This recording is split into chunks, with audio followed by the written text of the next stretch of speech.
Before we find out why Mogotsi didn't bother to pitch up at the Midlanka Commission today, listen to this.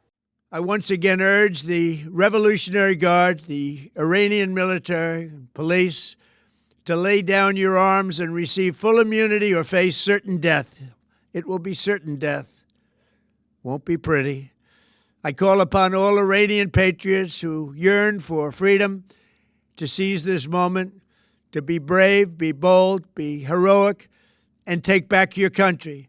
America is with you. As the death toll rises on all sides of this rapidly spreading war, airspace is closed and thousands of flights have been cancelled, with many South Africans stuck in the Middle East. EWN, in touch, in tune, and independent. 2 p.m. on Saturday, 28th Feb. We were walking near Dubai Expo, looked into the sky. I saw what I thought was fireworks or a shooting star, but this white trail. South Africa's budget is barely on the table and already under pressure because of the war and the closure of oil and gas facilities across the Gulf. We can't be here and say we're not worried about what's happening there. We are very worried because it has got a direct impact on our economy and the countries that we trade with. The war is spreading, with strikes on Lebanon after Hezbollah fired rockets at Israel. It's even reached Cyprus. And Trump says the war could last 4 weeks at least.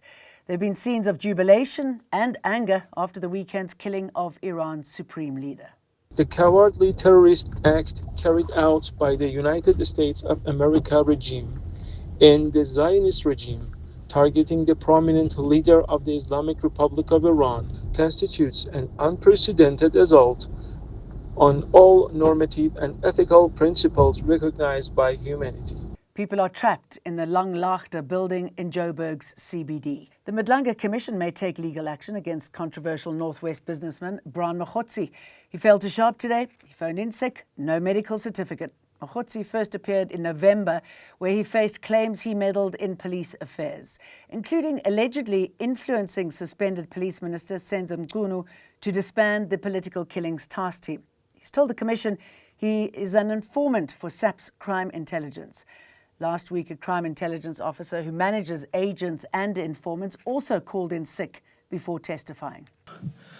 Idea was to say, at present and until we have a medical certificate, Mr. Mogotsi is in contempt, and our idea when we discussed the matter amongst the three of us was to say, because he is in contempt from where we are sitting, we are going to have the Commission initiate the necessary legal processes against him. It is purely because of the request that you have made that we will not immediately have those processes initiated. We will stand the matter down until Wednesday morning at 9:30. Of course, that is not for Mr. Mogotsi to testify, because another witness is scheduled to testify on Wednesday morning.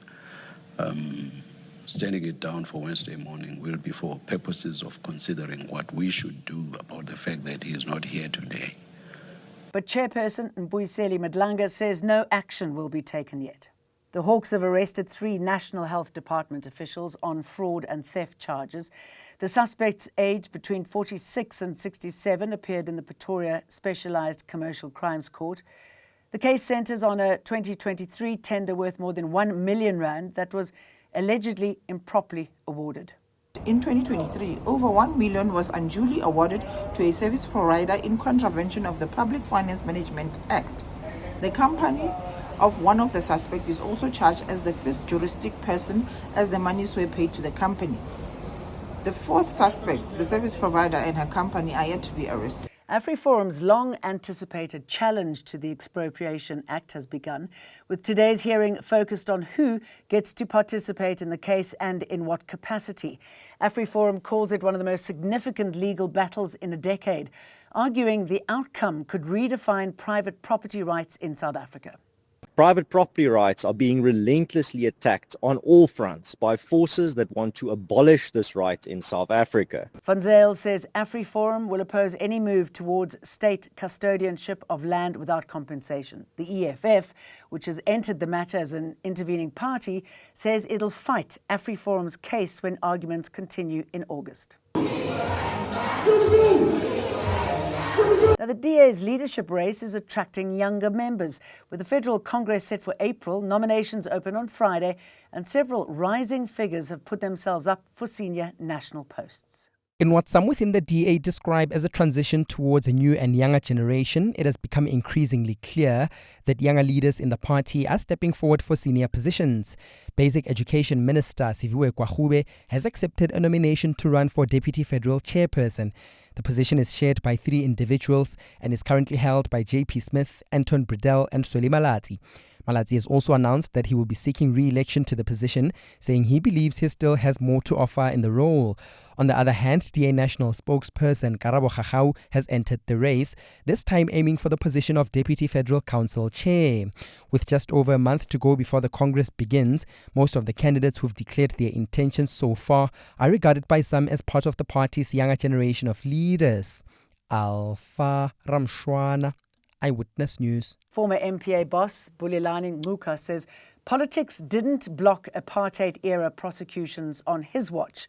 At the commission, he denied any interference and said he set up a specialized unit to prioritize TRC cases, bringing in Judge Vincent Saldana and Advocate Brink Ferreira to assess which files were trial-ready. Last week, former acting head Silas Ramaite claimed ex-Justice Minister Bridget Mabandla told him to halt prosecutions pending guidelines. Ngcuka rejects that version. During my time, nobody tried to do anything. I mean, there were no such attempts at the time. 3 former MK party MPs are digging in at Cape Town Parliamentary Village, and the state wants them out. They were removed as MPs in August 2024 before they even started work, but they have stayed on in subsidised housing meant for sitting members.